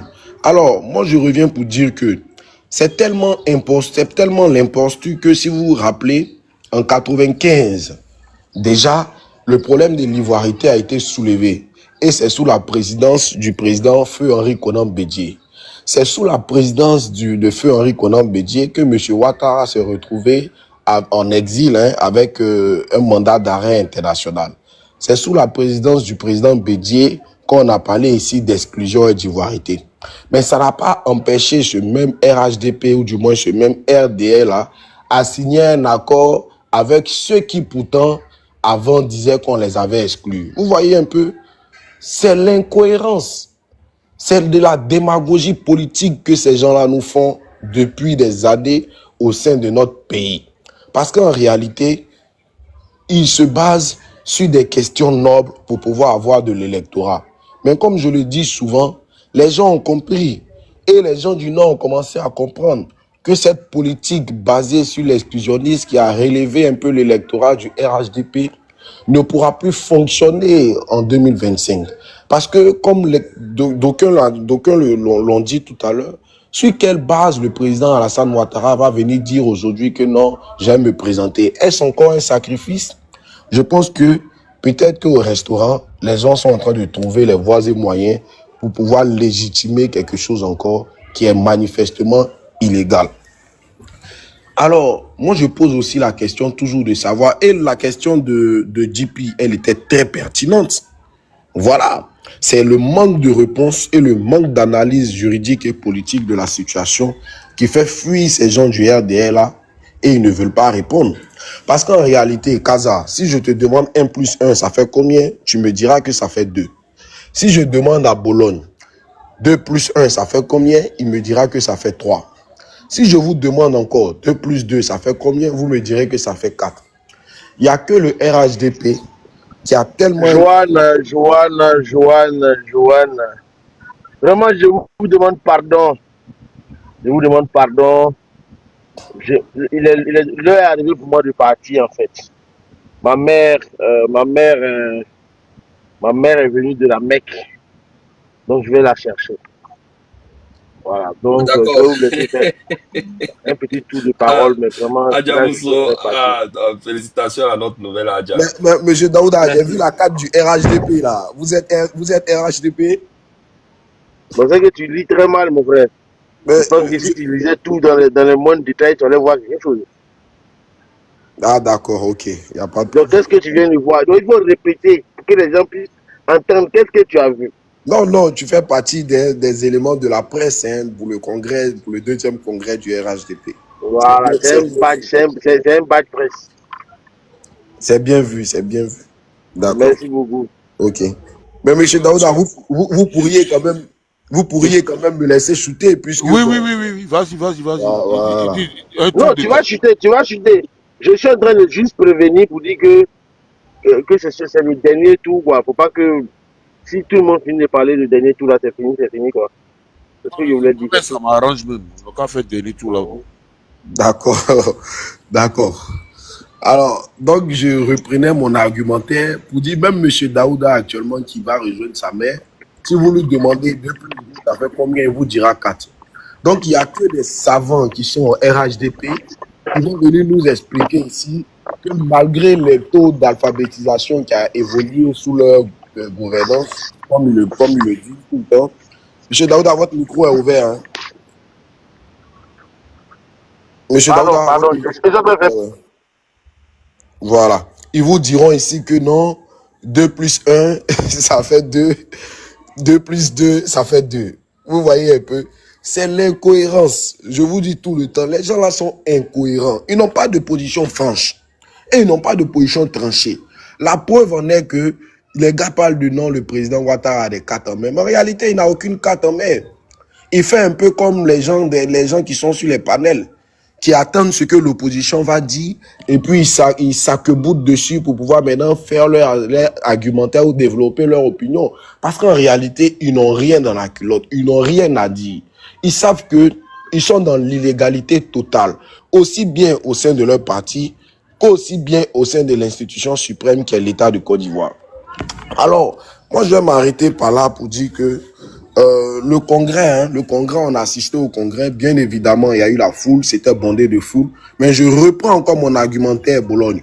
Je dis que le RHDP a traîné derrière eux tous ces militants.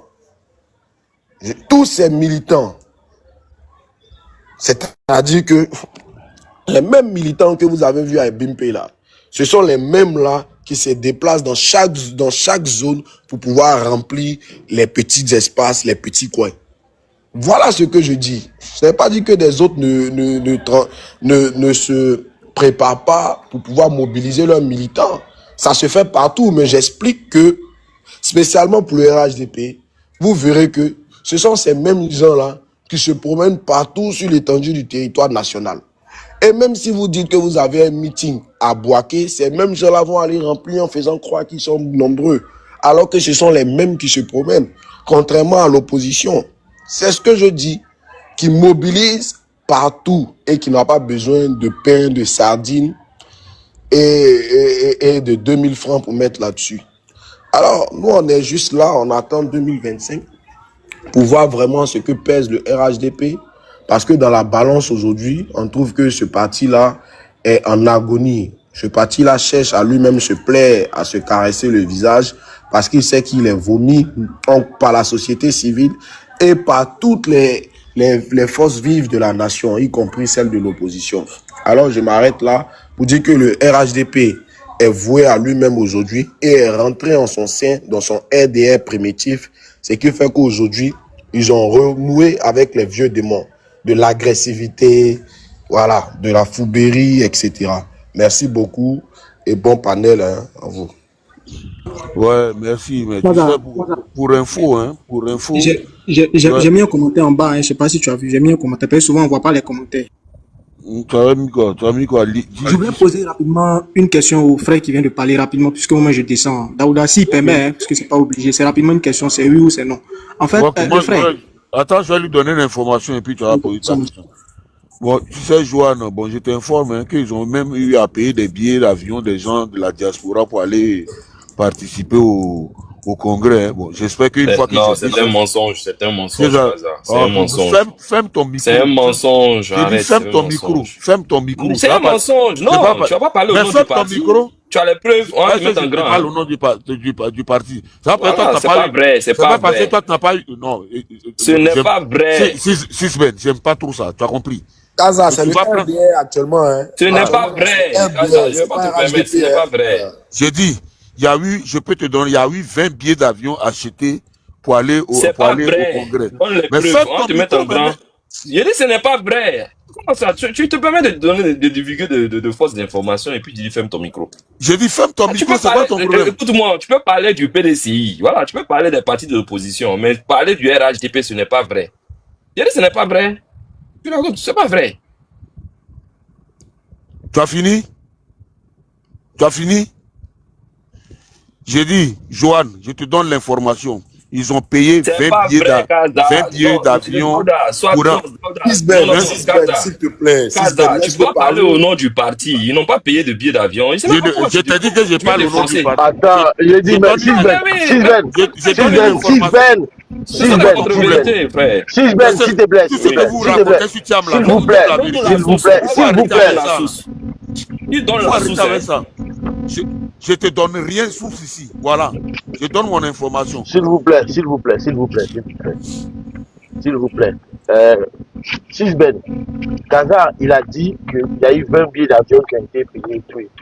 Il a dit, il ne peut pas prouver. Tu as dit une fois, on a compris. 2 fois, on a compris. C'est bon. Il a dit là, il est responsable de ses propos, il est seul responsable de ça. Voilà, va porter plainte. On n'a pas fait besoin de faire tout un plat pour ça quand même. Okay, maintenant, Kaza, moi-même je te demande maintenant, sur quoi tu te fondes pour dire qu'il y a 20 billets d'avion qui ont été... Voilà. Tu expliques et puis c'est fini. J'ai dit, c'est une information qui vient d'un ami qui est au RHDP, qui participe aux réunions RHDP, dont je ne vais pas dire son nom. Maintenant, s'il n'est pas d'accord là, il n'a qu'à aller porter plainte. Il s'est porté plainte. On n'a qu'à porter plainte et puis j'ai donné mes justificatifs. Il faut arrêter avec ça. Je peux poser ma question maintenant si je descends. Ok, vas-y, pose ta question. En fait, Sisben, ne t'inquiète pas. Monsieur Kaza est suffisamment un doyen, il est responsable de ses propos. Et pour moi, même au demeurant, qu'est-ce que ça fait? Le RHDP est une association qui reçoit de l'argent public à l'instar de tous les partis en fonction du nombre de... Je viens s'il te plaît, le doyen. À l'instar des autres partis politiques. Donc, si le RHDP veut acheter des billets d'avion pour ses militants et sympathisants engagés auprès du président Alassane Ouattara et de sa cause, il n'y a aucun mal, c'est tout bénef, il n'y a pas de problème. Et par rapport à ça, s'il a des preuves, je crois que c'est bien. Donc, il est responsable de ses propos, mais au demeurant, ça ne fait absolument rien. C'est le fonctionnement du RHDP, ce n'est pas l'agent étatique. Alors, je voudrais demander à M. Joanne rapidement, les pré-congrès du RHDP, par rapport, donc, en prélude du grand congrès qui a eu lieu sur les 2 jours, donc 22 juillet à travers tout le pays, c'est aussi les militants qui ont pris part à ces pré-congrès, c'était des militants aussi convoyés. C'est-à-dire, M. Adama Bitogo qui a fait une démonstration de force à Yopougon, il est allé chercher des militants à Makori. M. Tchagba qui a fait une démonstration de force à Makori, il est allé chercher des militants à Koumassi, à l'intérieur du pays, au fin fond dans toutes les contrées où il y a eu des pré-congrès, c'était des militants qu'on voyait aussi. Rapidement, hein, rapidement, je veux savoir. Puisque vous êtes militant du RHDP, vous pouvez me donner plus d'informations. Oui, en réalité, tout à fait. C'est-à-dire que chacun a pris dans la portion de tout ce groupement du stade de Bimpe une petite portion pour le déverser dans sa commune. Parce que tu me diras pas que à Yopougon, ça avait le même nombre de places que au stade de Bimpe, qui est près de 60 000 places. Donc c'est cette portion-là qui a été dispatchée partout. C'est pas ma question. Bon, peut-être vous n'avez pas entendu ma question. Non, c'est pas ma question. Non, je dis, avant le congrès, il y a eu des pré-congrès à travers tout le pays. Et dans chaque contrée, dans chaque ville, il y a eu des pré-congrès. Il y a eu des démonstrations de force dans chaque ville, il y a eu des mobilisations. Est-ce que M. Adama Bitogo, je prends un exemple très simple, à Abidjan, est-ce que M. Adama Bitogo, qui a fait une grande mobilisation à Yopougon, il est allé chercher des militants à Makori? Est-ce que monsieur, par exemple, quand tu prends par exemple dans l'Indé du Ablin où il y a eu de grandes mobilisations, est-ce que des gens sont allés chercher des gens dans d'autres contrées pour venir? Au niveau des pré-congrès, je ne parle pas du congrès d'aujourd'hui même, parce qu'avant le congrès, il y a eu des pré-congrès dans tout le pays quasiment, où il y a eu de grandes mobilisations. Il y a eu aussi des convoyages. Comment lui peut répondre à cette question? Il n'est pas dans votre parti. Mais justement, non, les gars, non. On va circuler la parole. Non, Kaza, s'il te plaît. Joanne, tu es membre du RHDP. Daouda va fermer le temps qu'il arrive. Ouais, on a qu'à faire circuler la parole. Parce que d'accord, il n'y a pas de problème.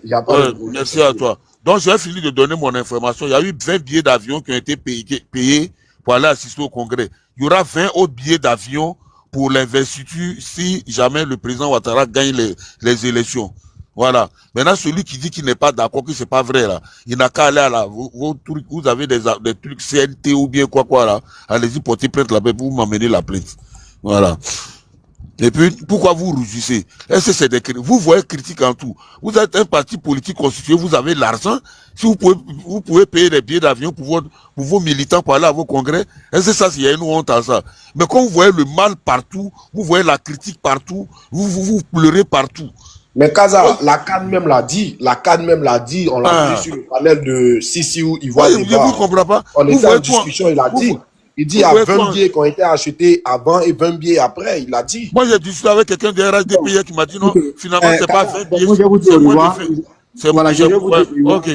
Le frère Joanne, merci à tous les panélistes. Non, Kaza, c'est un mensonge. C'est un mensonge. Oui, c'est pas grave. Il encore mes propos. Moi, il y a un gars de RHDP qui m'a dit hier. Non, laisse-moi filer. Écoute-moi, c'est en connaissance de cause. C'est toi, tu parles dans notre groupe. Tu parles pas dans notre groupe. Et c'est une polémique qui existe aujourd'hui actuellement dans notre sein. Donc, ce que tu dis là, celui qui a eu à t'apporter l'information, il t'a menti. Ok, d'accord. J'ai apporté un démenti.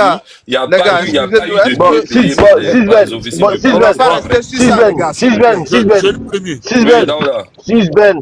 Sisben. Je vais couper. Attends. Je vais couper ce sujet-là rapidement. Moi, je ne sais pas s'il y a eu achat de billets de la part du RA d'une personne que je connais qui est assez influente. Hier, j'ai discuté avec la personne au parc de réposition, tout et tout. Et là, la personne, mais je vois plein de gars de la diaspora, il y a encore les bails. Il dit, oui, il y a ceux qui sont venus. Il dit, moi-même, j'ai payé le billet de 2 personnes pour venir. Donc, moi, quand j'ai vu des personnes qui sont de la diaspora être là, quand lui me dit qu'il a payé le billet de 2 personnes pour venir, qu'est-ce qui prouve qu'il n'y a pas d'autres cadres qui ont payé le billet de 2 personnes, 3 personnes, 1 personne, tout et tout ça est là? Vraiment, je ne sais pas où est le problème. Ce sont des achats personnels. Voilà, oui, mais c'est ce que j'ai dit là. Non, le parti n'a pas décidé de payer les billets. Voilà, ça, mais même si le parti a payé, ça fait quoi? Si le parti paye là, ça fait quoi? Voilà, non, il faut rentrer en contact avec Kokora, tu sauras ce que ça fait. Voilà. Non, Sisben, est-ce que la pratique... Après, on va parler en privé. Donc là, ça ne diffuse pas ce genre d'informations. Okay, le RHD ne va pas payer de billets pour les gens. C'est pas vrai. Est-ce que c'est interdit pour un parti? Les gens sont un peu proches de certains cadres. Les cadres ont payé leurs billets. Mais en vérité, moi je t'explique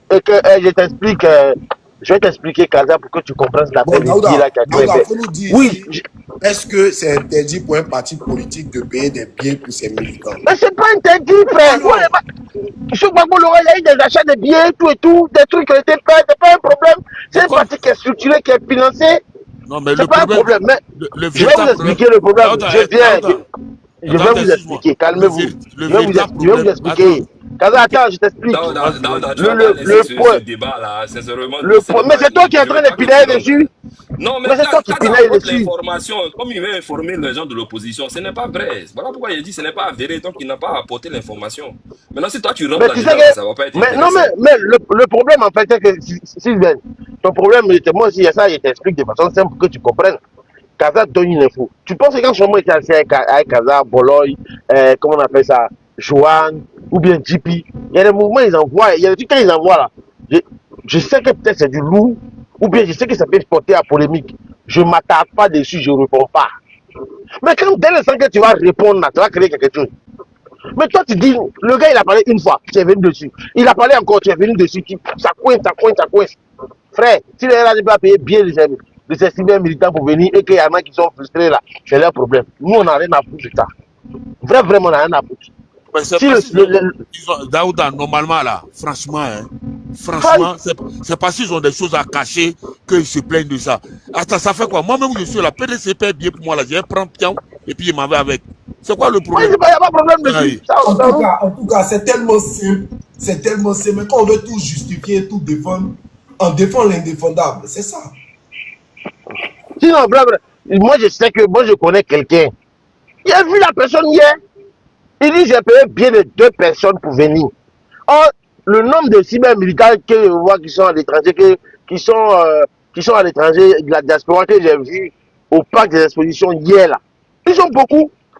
Donc, qui a payé les billets? Peut-être qu'il y en a qui ont payé les billets eux-mêmes. Et le gars même me dit qu'il y a certains même qui ont leurs parents qui sont dans le pouvoir, tout et tout. C'est normal. Maintenant, si le parti décide de payer même 100 billets là, c'est l'argent du parti. Et puis d'ailleurs, moi, il n'y a pas de quoi rougir parce que, comment on appelle ça, le parti au pouvoir utilise les moyens. Tiens, Moi, on devait être même arrêter hier. Daouda, on devait être fiers de ça. Il n'y a pas de quoi rougir. Bon, on ne va pas s'attarder sur ça, essayer d'avancer. C'est le premier, vas-y. Oui, Ah, Kaza, ouais. je pense que c'est mon tour de parole maintenant. Non, c'est jeune premier, c'est jeune premier. C'est jeune premier. Jeune premier, vas-y. Merci beaucoup, Kaza. Vous voyez, voici des gens qui viennent sur la place publique pour essayer de faire au mieux ce qu'ils peuvent, c'est-à-dire commenter des propos avec des faits vérifiés. Mais, contrairement à cela, ils se permettent aussi de tenir des propos sans preuve. Hein. Maintenant, eux, quand on fait pareil, ils disent non, non, non, c'est faux, c'est faux, c'est faux. Ça, c'est pas très bien, c'est pas très bien, il faut arrêter ça. Si la personne dit quelque chose que toi, tu sous-entends que ce qu'il dit n'est pas vrai, approuve la preuve contraire. D'ailleurs, c'est ce que vous avez dit. Vous avez dit à M. Thiam d'apporter la preuve contraire à, comment dire, à sa naturalisation. Pour dire que lui, effectivement, son père avait une carte d'identité française et tout. Maintenant, toi, tu dis que le monsieur, les billets n'ont pas été payés. Apporte la preuve comme quoi tous ceux qui sont venus de la diaspora, c'est eux-mêmes qui ont payé les billets. Il faut nous envoyer les preuves. Toi, si tu n'as pas cette preuve-là, pardon, tu peux essayer de laisser le monsieur affirmer ces choses et puis voilà, tu les acceptes avec cœur ouvert. Ils ont parlé de beaucoup de choses. Parce qu'on est sur le discours, ce sera peut-être éventuellement ma dernière prise de parole. On dit que c'est parce que effectivement, ouais, le pays, ça va bien et tout. Non, non, non, non, non. Il faut remercier l'opposition qui est responsable. Il faut remercier le contexte sous-régional. Parce que on ne me dira pas qu'en Ukraine, le président ukrainien ne souhaite pas la sécurité pour son pays. Mais que peut-il faire? Que peut-il faire sous les armes russes?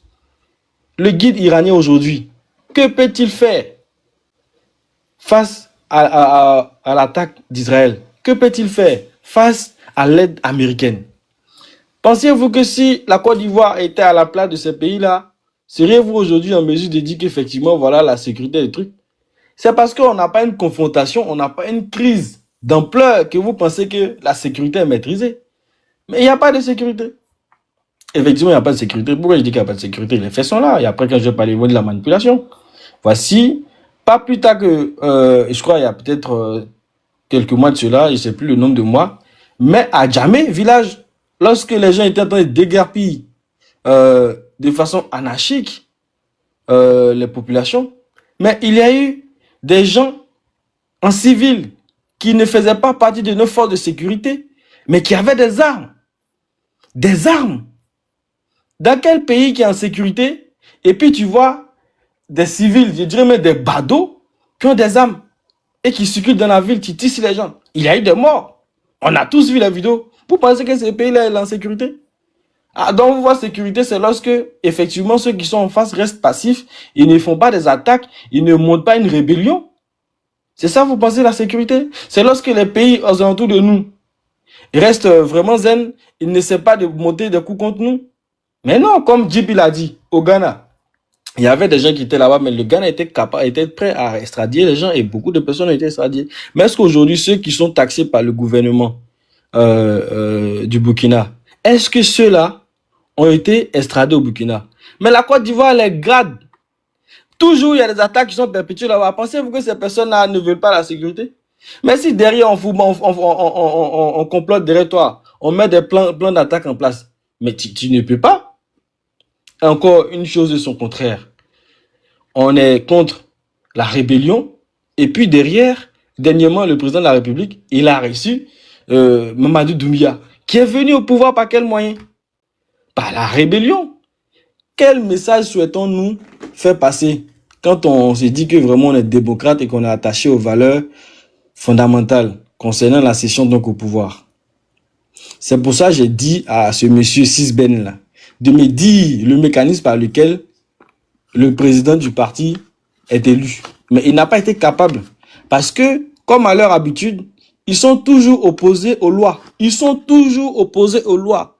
La seule chose qu'ils sont capables de faire ou dont ils sont forts là-dedans, c'est d'interpréter la loi comme leur a appris, je sais pas, les enseignants qu'ils ont fréquenté au cours de leur parcours. Et c'est triste. Parce que selon les tests du RHDP, il y a le congrès et il y a la convention. C'est pas lors de la convention qu'on désigne le candidat ou bien qu'on désigne le président. Le président est élu et on dit s'il y a deux présidents, s'il y a plusieurs présidents, les deux qui arrivent avec la majorité, ce sont eux qui sont reconduits pour le deuxième tour. C'est pas ce qui a été fait. On est venu, on a eu une motion, on dit non, on veut que ce soit qu'ils soient présents. C'est contraire. Le parti dit, le logo, voilà ça. Vous avez pris le logo des gens. Vous dites que vous êtes forts, vous êtes nombreux. Et vous volez le logo des gens pour tromper les populations analphabètes qui sont dans les villages. Mais c'est malheureux et c'est triste pour un parti qui dit que oui, moi, j'ai un bilan inattaquable. Mais si vous avez un bilan inattaquable, mettez vous-même vos émissions pour que maintenant, ceux qui doivent vous voter là, vous votez en fonction de votre bilan et non pas quand ils voient le logo du PDCI ou bien quand ils voient le logo du RDR. Ah, ils votent ça. Et des gens montent sur les panels, souvent il est très mal. Et ils essaient d'expliquer ça par des thèmes. Il faut chuter en une minute, pardon. Merci. Ils essaient d'expliquer ça en utilisant des expressions françaises de sorte à endormir l'auditeur lambda, quoi. Je voudrais bien que la personne qui prendra la parole après moi, si elle est effectivement militant ou sympathisant du RHDP, me dise le mécanisme par lequel le président prend la tête donc du parti et pourquoi est-ce que jusqu'au jour d'aujourd'hui, les tests concernant la mise en application du logo ne sont pas respectés. S'ils sont honnêtes. Merci. Moi, dans ce sens-là, j'ai donné la parole à Ivoiricain tout à l'heure. Dans ce sens-là, moi, je conseille aux amis du PDCI, vous qui êtes au pays là, allez-y prendre des cartes RHDP et partez porter plainte parce que le RHDP a violé sa loi comme Valérie Yapo. Et puis on va vérifier quelque chose. On va vérifier si la justice là s'est respectée dans ce pays. Prenez des cartes RHDP et allez-y porter plainte pour dire que le RHDP là, le président là, il a violé les tests. Et puis on va vérifier quelque chose. On dit la justice est Kaza, tout le monde a parlé. Il reste Ivoiricain et puis 6 semaines et puis c'est bon. Ivoiricain. Okay, bon, merci Kaza, merci, je suis là. Merci. Ce que je dis ici, c'est que moi quand même j'ai un problème avec la perception de M. Johan, le démocrate. Le fait de nier en bloc aujourd'hui la capacité de mobilisation du RHDP, pour moi, en fait, c'est une malhonnêteté morale, en toute sincérité. La politique n'est pas seulement, en fait, le fait de toujours tout rejeter, mais aujourd'hui, c'est plus qu'une évidence. C'est plus qu'une évidence que de savoir que le RHDP est un parti fort. Et en termes de mobilisation, en fait, je peux dire qu'il n'a même pas de pareil sur l'échiquier politique actuel. Il y a eu Dr Ibra tout à l'heure qui a pris l'exemple en fait des pré-congrès éclatés sur l'étendue du territoire. On a vu que les pré-congrès ont été une réussite. Mais le fait de dire que ce sont les mêmes militants qui sont convoyés de d'autres villes jusqu'à Abidjan, pour moi, ça n'a pas sa place dans ce débat, sincèrement. Voilà, ça n'a pas sa place. Parce que si, tant est qu'il se base sur ça pour dire que ce sont les mêmes militants qui sont convoyés de ville en ville pour venir faire le congrès à Bimpe, je pense que ça devait aussi se répertorier en fait sur les résultats des élections législatives. Mais c'est pas les mêmes militants qui finiront de voter, par exemple, à Bundiali ou à Tengrela à 8 heures, qui seront convoyés dans un cas, sachant que c'est 800 km qui séparent Bundiali et Tengrela d'Abidjan, qui viendront à Abidjan aussi pour venir voter à 14 heures ou 13 heures. C'est pas possible. C'est une réalité qu'il y a une forte représentation et qu'il y a une décentralisation en fait des militants sur toute l'étendue du territoire ivoirien. Ça, c'est une évidence qu'il ne faut pas nier. Mais au-delà de ça, il y a aussi des personnes de la diaspora qui, comme j'en connais plein, qui ont aujourd'hui fait coïncider en fait leurs vacances avec ce congrès-là. Parce que ce congrès, justement, a une connotation festive. Il faut le comprendre. C'est des retrouvailles en réalité. Et en termes de retrouvailles, si un responsable du RHDP décide quand même de vouloir retrouver par exemple son petit frère Lacan ou d'autres personnes avec qui il a eu de l'intérêt à travers TikTok et qu'il y a eu en fait des amitiés virtuelles qui se sont créées. Mais le congrès, c'est une occasion en fait de faire venir ces gens-là pour se voir physiquement, pour partager la chaleur. Et ce n'est pas mauvais qu'un responsable, en fait, du RHDP, du haut de ses postes de responsabilité, puisse payer le billet, par exemple, à quelqu'un qui a la volonté de venir au congrès, mais qui n'en a pas les moyens. Je ne vois vraiment pas le mal ici. Au contraire, cette manière de faire montre, en fait, qu'il n'y a pas de rupture entre les cadres du RHDP et puis la base. Et c'est ce qu'on demande, en fait, à un parti politique. Qu'il y ait une communion entre la base et les hauts responsables. Donc pour moi, je vois vraiment pas le mal ici en fait. On va pas polémiquer là-dessus. Moi, j'aimerais quand même pour mon propos de fin, ce sont des mots de félicitations à l'endroit du président Ouattara. Je dis que en toute sincérité, tout le monde peut parler, mais moi, Ivoiricain, sincèrement, mon exaltation à l'endroit du président Ouattara, en fait, c'est pas le fruit de l'imaginaire. Hein. C'est à partir en fait de certains comportements du président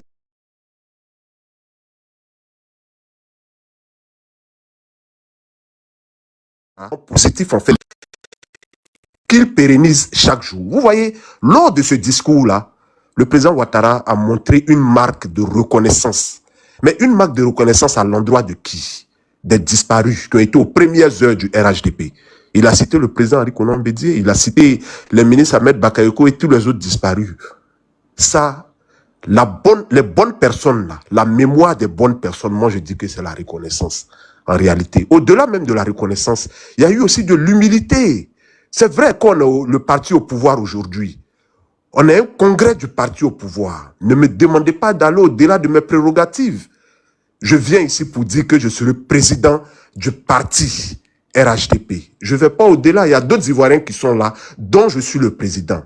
À des occasions beaucoup plus, je veux dire, adaptées, je parlerai de ma candidature. Ça, c'est une preuve, en fait, d'altruisme, de partage, mais également d'humilité. Vous voyez. Mais au-delà même de ces preuves-là, c'est une maîtrise parfaite, en fait, de la connaissance des textes de son parti. Et ça, je le dis. Et Kaza est là, il peut le témoigner. Aujourd'hui, c'est pas tous les présidents de partis politiques qui maîtrisent les textes. Ça, on le sait. On en a eu les preuves. Donc, le fait de ne pas violer ces prérogatives et ces tests-là, en fait, montre que le président Ouattara, au-delà du technocrate que tout le monde connaissait, même avant qu'il soit président de la Côte d'Ivoire, c'est aguerri sur le plan politique. Il a eu une ingéniosité politique qui s'est bonifiée au fur et à mesure. Et aujourd'hui, toutes ces réussites sur le plan des élections, mais également de la mobilisation du RHDP, on le doit en grande partie au président Alassane Ouattara. Merci à tous ceux qui sont là. Merci à toi, merci beaucoup, merci. Bon, Sisben, tu es là? Ouais, non, mais merci, ouais, je suis là. Merci à Warren Khan. Bon, il a presque tout dit, hein. Mais bon, il est important de souligner que quand jeune premier Johan qui était là tout à l'heure, je ne sais pas pourquoi vous vous offusquez lorsqu'on dit que la candidature même du président du RHDP va garantir la sécurité à la Côte d'Ivoire. Et vous faites référence même jusqu'à dans le Moyen-Orient en citant l'exemple de l'Ukraine avec la Russie. Bon, je sais pas. Vous recherchez des superfuges. Nous, il est clair que il faut le préciser. Lorsque on a eu à extrader des anciens dignitaires du parti au pouvoir de Laurent Gbagbo et qu'on les a extradés en Côte d'Ivoire, c'était par la magnanimité du président de la République. Voilà, c'est ça, on dit être un président et être un responsable. Donc aujourd'hui, si la Côte d'Ivoire est en paix et que la Côte d'Ivoire est en sécurité, c'est aussi le bilan et du ressort et du fait même d'Alassane Ouattara. Maintenant, quand on dit il faut la candidature du président Alassane Ouattara pour qu'on puisse progresser et continuer dans cette paix-là, ça ne veut pas dire que s'il n'est plus là, qu'on va aller dans l'instabilité. Mais c'est juste un rappel. Parce que dans ce même pays-là, en Côte d'Ivoire, on a connu des présidents qui étaient des populistes, des présidents qui avaient que pour projet de société la xénophobie, qui avaient que pour projet de société le tribalisme. Donc, le président Alassane Ouattara, dites-nous, sous son leadership-là, aujourd'hui Alassane Ouattara est président de la République, là, qui est stigmatisé en Côte d'Ivoire? Dit-on des gens de l'Ouest que on devrait les contrôler ou bien renforcer la sécurité à l'Ouest? Est-ce qu'on dit à l'Est, là, on devrait renforcer la sécurité à l'Est? Est-ce qu'on dit des sudistes qu'aujourd'hui, là, ils ne seraient pas dignes de vouloir avoir des ambitions présidentielles? Non, donc c'est ce qu'on essaie de dire. Donc Alassane Ouattara et le RHDP aujourd'hui garantissent la sécurité des Ivoiriens parce qu'au sein de ce parti-là, on a des cadres qui sont responsables, qui savent dissocier les discours populistes et réellement ce qu'on peut venir apporter comme apport à notre société. C'est ça, faire de la politique. Aller réellement répondre aux préoccupations de nos populations. Donc, quand on parle de garantir la stabilité et la sécurité au niveau du RHDP et du président de la République, c'est ce qu'on essaie tout simplement de souligner et de faire campagne avec. Voilà, donc ça n'a rien à voir avec les voisins et autres, le Ghana voisin, le Burkina et autres, ils sont libres d'accepter des putschistes et autres là-bas. Maintenant, s'ils viennent s'en prendre dans l'état de Côte d'Ivoire, lorsqu'il y a rébellion ou quoi que ce soit, nous on va accuser Alassane Ouattara, on va pas accuser le Ghana, ni le Burkina, ni le Mali et autres. Donc ça quand même souffrir et ça n'a rien à voir avec les opposants ou bien les pays amis et frères. Donc, quand on a fini de dire ça, j'ai aussi entendu tout à l'heure, tu parlais de président de parti politique et en même temps président de la République. Il y a pas de texte de loi dans notre constitution qui l'interdit, hein. Il faut le dire aux Ivoiriens. Il n'y a pas de texte de loi qui l'interdit. Voilà. Donc, sortez-nous aussi, le test qui dit que non, Alassane Ouattara ne peut pas être en même temps président du parti et être président de la République. Et pour répondre aussi au frère Johan qui s'est joué tu as raison, hein, s'il n'y a pas de test, moi j'ai pas connaissance effectivement de... Voilà, exactement. Et aussi le frère Johan, qui est descendu là, qui s'est joué très bon mathématicien, mais c'est bon, je vais aussi rentrer en même temps dans sa logique. Mais quand on est bon mathématicien là, on doit pouvoir aussi faire le décompte, c'est-à-dire quand on dit Première République, Deuxième République, Troisième République, on doit pouvoir aussi savoir que lorsqu'on parle de Première République, il y avait aussi des textes de loi qui définissaient qu'est-ce qui était permissible au sein de cette Première République, là, combien de mandatures on pouvait faire en tant que président. Tout comme la Deuxième République, qu'est-ce qui était aussi possible en tant que président de faire en qualité de mandature. Donc, dans la Deuxième République, là, il était possible de faire 2 mandats. Et dans la Troisième République, il est possible encore de faire 2 mandats. Donc là, quand on est mathématicien, si on est chevronné, il faut aussi le dire. On n'est pas resté scotché à la Première République et puis venir dire non, quand on compte 1, 2, 3, ça fait 3. Bon, c'est peut-être Alassane Ouattara. Et jeune premier là, il va répondre à ceux qui ont parlé tout à l'heure de la candidature du président en 2020. Nous, c'était notre plan B. Faites aussi des plans B chez vous, en interne. Nous, en 2020, là, Alassane Ouattara, c'était le plan B du RHDP. Il n'était pas le candidat désigné par le parti. Voilà. Il était venu juste pour être notre plan B. Maintenant, quand on nous dit non, encore un autre sacrifice et autres, il peut se sacrifier pour son parti. C'est pour son parti. Maintenant, c'est aux Ivoiriens de voter. Vous êtes dans l'opposition, mais vous avez la possibilité d'aller convaincre les Ivoiriens de ne pas faire le choix du candidat du RHDP. Ne venez pas pleurer dans les oreilles des militants du RHDP. Le RHDP dit aujourd'hui, nous, on est en train de remercier notre président. On est en train de remercier quelqu'un qu'on pense qui s'est sacrifié non seulement pour le parti et pour la Côte d'Ivoire à travers ses actions. Maintenant, vous vous dites non. Qu'est-ce qu'on va encore trouver comme mot ou bien slogan pour booster la candidature du président Alassane Ouattara? Non, dis non, ça c'est du ressort des militants du RHDP. Nous, on peut dire sacrifice, on peut dire comment même dernier combat, on peut tout dire. Ça n'engage que le RHDP. Maintenant, à ceux de l'opposition là, d'aller convaincre les Ivoiriens que le président Alassane Ouattara n'a pas besoin de se sacrifier encore à nouveau. Voilà. Et puis on va être sur le terrain et puis on va mener la campagne. Et les Ivoiriens vont décider, ils vont voter au soir du 25 octobre. On verra réellement s'ils adhèrent ou pas. Voilà. Donc Kaza, c'est ce qu'il avait voulu apporter. Et encore tout de suite là, dit à Daouda, à Adjamousso, à Numasi. Donc vraiment que la Bon, allez, au revoir, Gisbert, au revoir à tous. Elle est partie en truc, elle est revenue en truc à la Numasi. Ok, merci à tous, merci à tous. Faites-nous savoir ce que vous en pensez en laissant un commentaire.